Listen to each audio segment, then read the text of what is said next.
តបងបងថ្ងៃនេះបងអូនមកធ្វើការស្រាវចម្ងល់ជូនពុកម៉ែបងប្អូនបន្ថែមទៀតណាតើតើជាមួយនឹងឈុតអង្គមពុតដៃខាងលើនេះ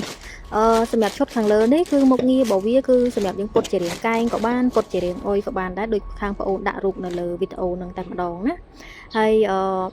សម្រាប់ប្រភេទនេះគឺយើងអាចពុតប្រភេទទីបបាន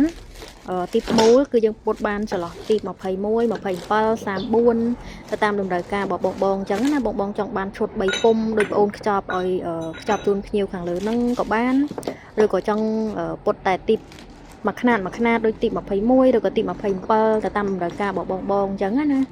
ហើយសម្រាប់គុំពុតទីបនេះខាងបងអូនមានច្រើនប្រភេទមែនតើបងវាមានប្រភេទយើងសម្រាប់ពុតទីបមូលផ្សេងសម្រាប់យើងពុតទីបជ្រុងផ្សេងគុំពុតអ៊ីណុកផ្សេងអញ្ចឹងណាតែមុខងាររបស់វាគឺយើងពុតកែងដូចគ្នាមុខងារគឺសម្រាប់យើងពុតប្រភេទដៃទីបដៃប៉ាហោងណាហើយបើសម្រាប់ពុកម៉ែបងប្អូនដែលតម្រូវការប្រភេទពុត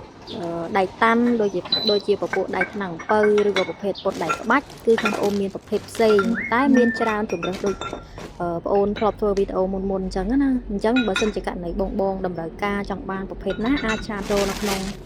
เพจអាណាចក្រម៉ាស៊ីនហ្នឹងក៏បានឬក៏ Telegram ខាងបងអូនដាក់នៅខាងលើវីដេអូហ្នឹងណា096 651 5158បានណា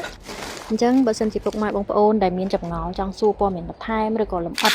តាក់ទងជាមួយនឹងអីវ៉ាន់ប្រភេទណាបងអាចសួរបានណា